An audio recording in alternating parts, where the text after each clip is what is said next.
ሰላም የተወደዳችሁ የቻናላችን ቤተሰቦች፣ ለምሽት የመረጃ ፍላጎታችሁ የተመረጡ ሀገራዊ መረጃዎችን ልታደርሳችሁ ፈታዴሊ ስንድቷን ጨርሳለች። ፋኖ መስለው ሊገቡ የነበሩት የህወሓት ታጣቂዎች መደምሰሳቸው ተሰምቷል። ይህ አስደናቂ ድል የተፈጸመው የት ነው? ከጦር ግንባር የተገኘ ትኩስ መረጃ እጃችን ገብቷል። በሌላ በኩል ከህወሓት ጋር መጣመራቸው በተሰማ ማግስት የኦነግ ሸኔው መሪ ጃልመሮ እኛ ከነሱ የምንፈልገው ነገር የለም ሲል ስለ ህወሓት አስገራሚ ንግግር አሰምቷል። ከዚህ ቀደም ከህወሓት ጋር ንክክ የለንም ማለቱን አስመልክቶም ቢቢሲ አፋጦታል። ለመሆኑ ጃልመሮ ምን ሲል መለሰ? ከራሱ አንደበት የተሰሙትን ቃላት ይዘንላችኋል። በሌላ በኩል የጠቅላይ ሚኒስትር አብይ አህመድ ጽህፈት ቤት ስለ ህወሓትና ኦነግ ሸኔ ጋብቻ ዝምታውን ሰብሯል። ከዚህ አለፍ ስንል አብንና ብልጽግና በጋራ መግለጫ ሰጥተዋል። ሁለቱንም መግለጫዎች የምናቀርብላችሁ ይሆናል። በስተመጨረሻም ኢትዮጵያ ከቱርክ መሳሪያ ልትገዛ ነው መባሉን ተከትሎ ድንጋጤ ውስጥ የገባችው ሱዳን አልቡርሃንን ቱርክ መላኳ ሌላኛው የሰሙትን ሁሉ እያነጋገረ የሚገኝ መረጃ ሆኗል። ለሁሉም ቆይታችሁን ከፈታዴሊ ጋር ታዘልቁ ዘንድ በአክብሮት ጋበዝናችሁ።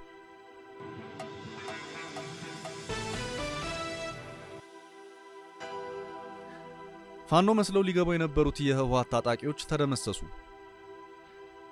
ጋይንት አካባቢ ውጊያው እንደቀጠለ ሲሆን በተለይም ጨጨሆ ማዶ ህወሓት ከፍተኛ ሽንፈት እንደገጠመው ተሰምቷል።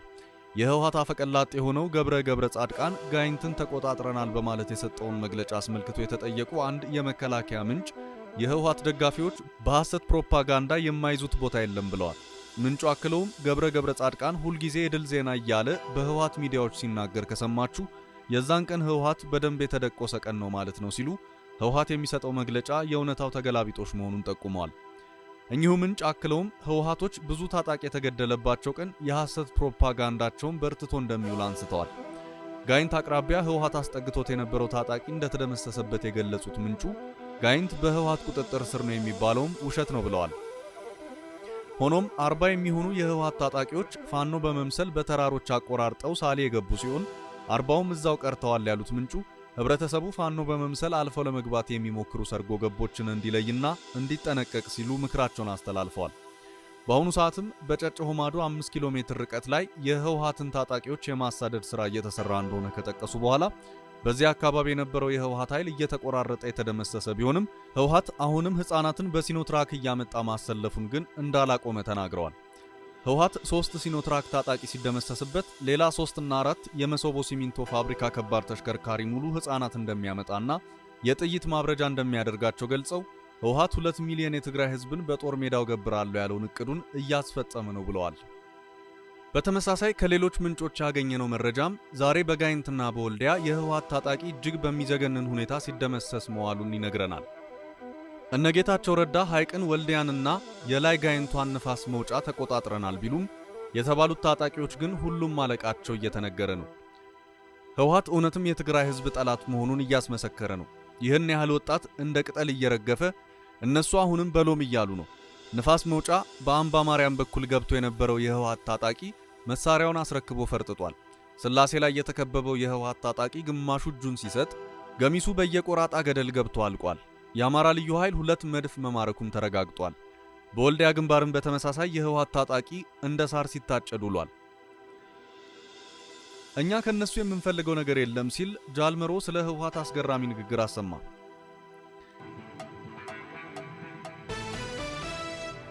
መንግስት በሽብርተኛ ቡድንነት የፈረጃቸው ህወሓትና ራሱን የኦሮሞ ነጻነት ሰራዊት ብሎ የሚጠራው ቡድን ከኢትዮጵያ መንግስት አንጻር በወታደራዊ መስክ ለመተባበር መስማማታቸውን ይፋ ማድረጋቸው ይታወቃል። በሁለቱ ቡድኖች መካከል ቀደም ሲል ከነበረው ጠላትነት አንጻር የሚኖራቸው መተማመን ጊዜ የሚፈታውና የሚገልጠው ነገር ነው ሲል የኦሮሞ ነጻነት ሰራዊት መሪ ኩምሳ ድሪባ ለቢቢሲ ተናግሯል። ኦነግ ሸኔ በሚል መንግስት የሚጠራው ቡድንን ቀደም ሲል በምዕራብ ኃይል አዛዥ የነበረውና ከቅርብ ጊዜ ወዲህ የአጠቃላዩ የኦሮሞ ነጻነት ሰራዊት መሪ እንደሆነ የሚነገረው ኩምሳ ድሪባ ወይም መሮ ለቢቢሲ ሁለቱም ቡድኖች የጋራ ጠላት ስላለን በወታደራዊ ጉዳዮች ላይ ለመደጋገፍ ከስምምነት ላይ ደርሰናል ብሏል። በተለይ በምዕራብ የኦሮሚያ ክፍል ውስጥ ባለፉት ጥቂት ዓመታት በሰላማዊ ሰዎችና በመንግስት ኃላፊዎች ላይ በሚፈጸሙ ግድያዎች መንግስት ቡድኑን ተጠያቂ ሲያደርገው የቆየ ሲሆን ከህወሓት ጋር አብሮ እንደሚሰራም በተደጋጋሚ ሲገለጽ ነበር። ነገር ግን ይህ ቡድን ሲሰነዘሩበት የቆየውን ክሶች ሲያስተባብል የቆየ ሲሆን ከህወሓት ጋርም ግንኙነት እንደሌለው ሲገልጽ ቆይቷል።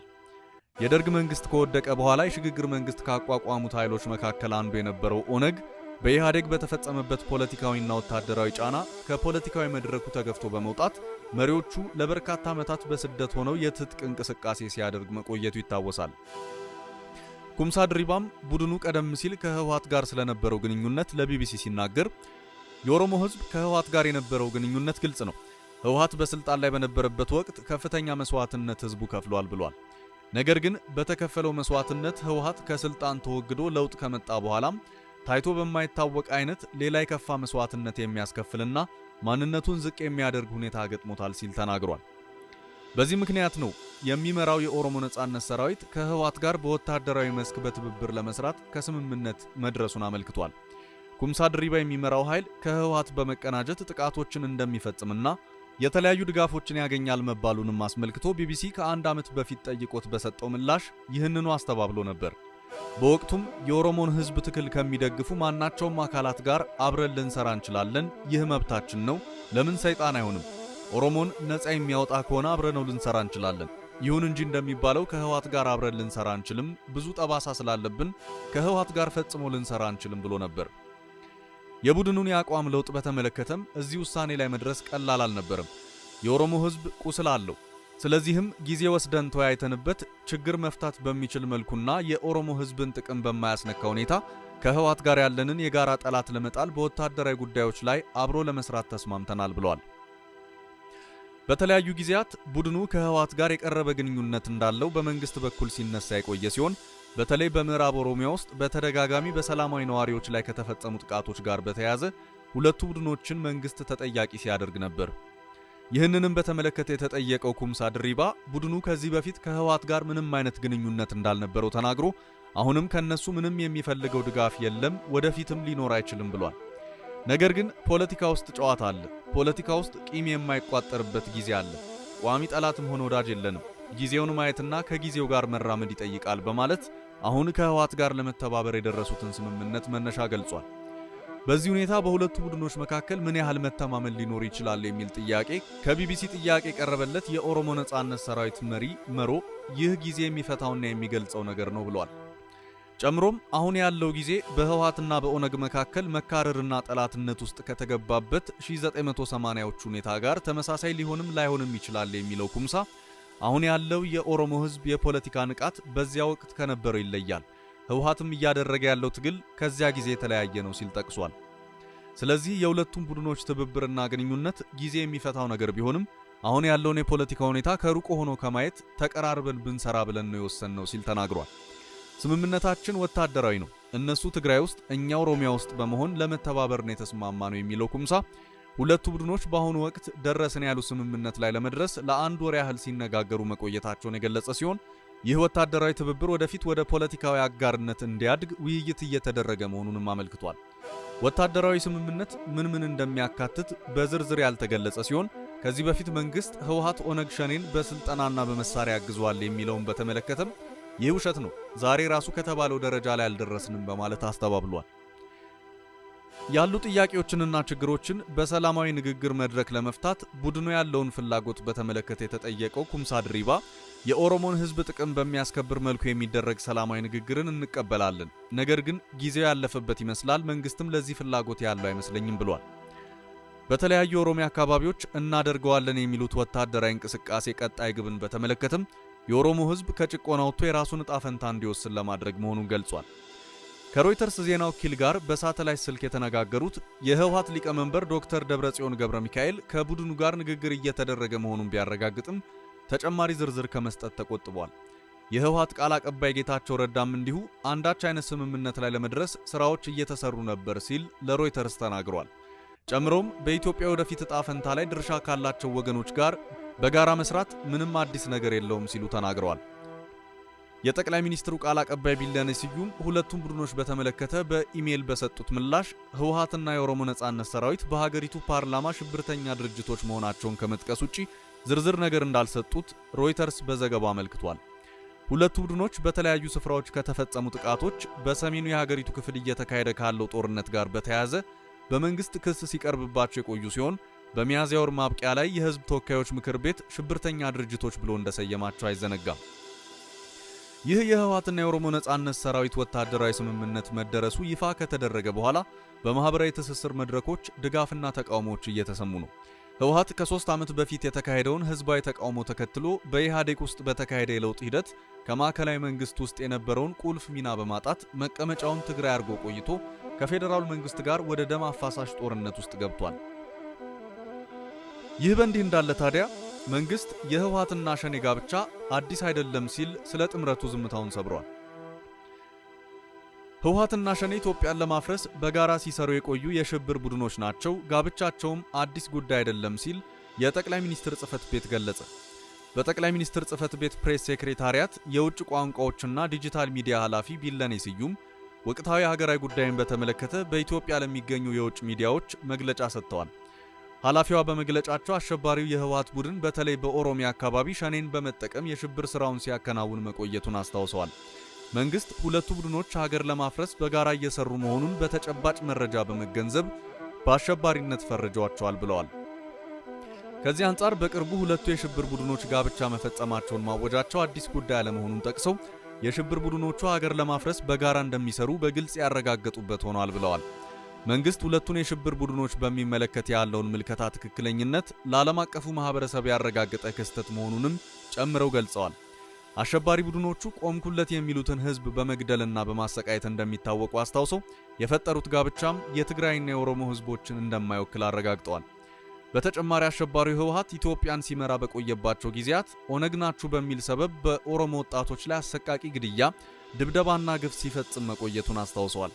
በመሆኑም የሁለቱ የሽብር ቡድኖች ጋብቻ ለኦሮሞ ህዝብ መብት ለዘመናት ሲታገሉ በቆዩት አንጋፋ የፖለቲካ ልሂቃን ዘንድ ተቀባይነት አይኖረውም ማለታቸውን ኢዜአ ዘግቧል። ከዚህ በማስከተል አብንና ብልጽግና በጋራ ወደ ሰጡት መግለጫ እናልፋለን።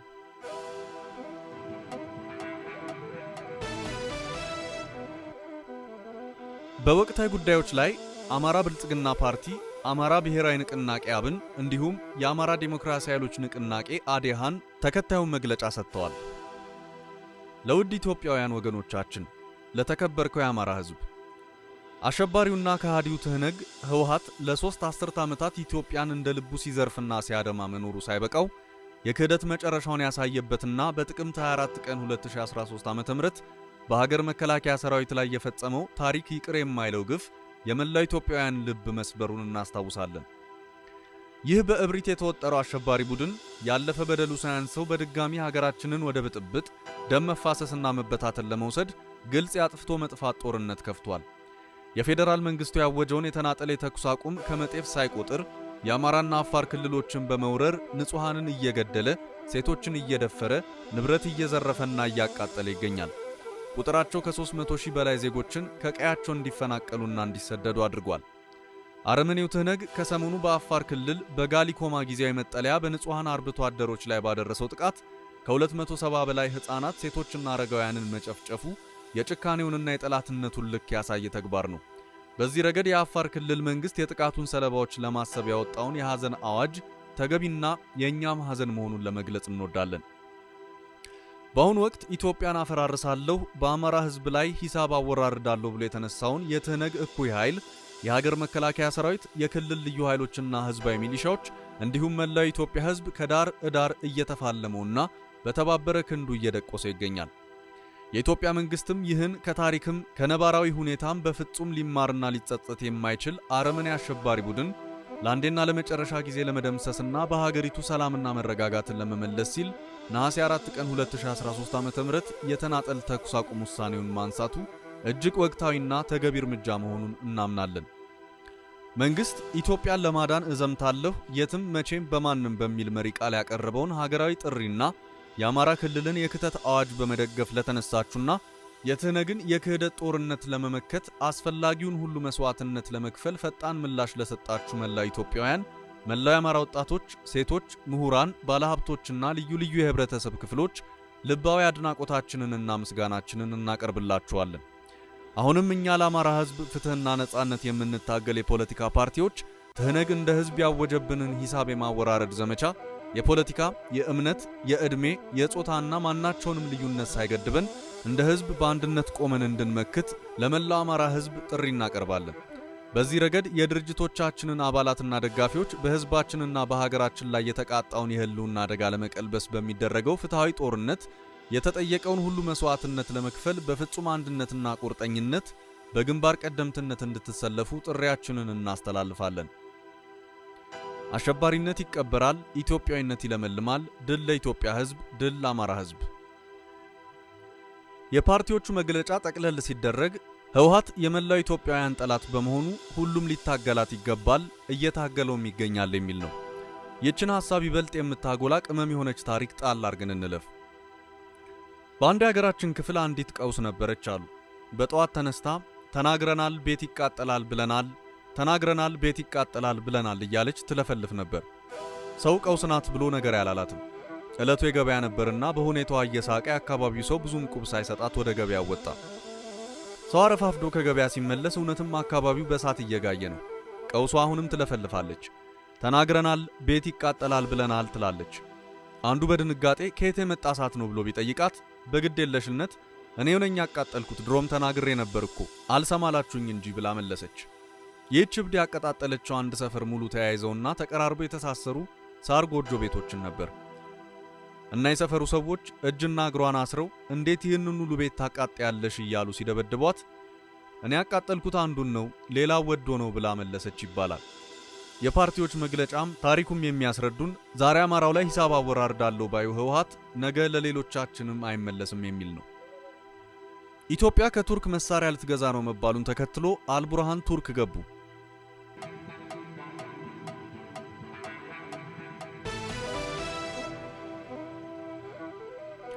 ኢትዮጵያ ከቱርክ መሳሪያ ለመግዛት ድርድር ጀምራለች የሚል መረጃ የሰሙት የሱዳን ባለስልጣናት የሽግግር ምክር ቤቱ ሊቀመንበርና የመከላከያ ኃይል አዛዡ ቡርሃንን ወደ ቱርክ ላኩ።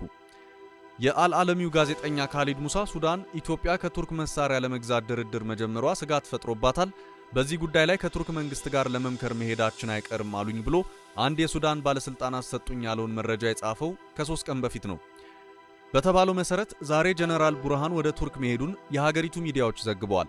የሱዳን ጀነራሎችና የህወሓቱ ጌታቸው ረዳ የኢትዮጵያ መንግስት ከቱርክ መንግስት መሳሪያ ሊገዛ ድርድር ጀምሯል የሚለው ተመሳሳይ ንግግራቸው ምናልባት ህወሓት ከጀነራሎቹ ጋር ያላቸው ግንኙነት ምን ያህል የጠበቀ እንደሆነ ማሳያ ነው። መረጃውን ያደረሰን ሱሌማን አብደላ ነው።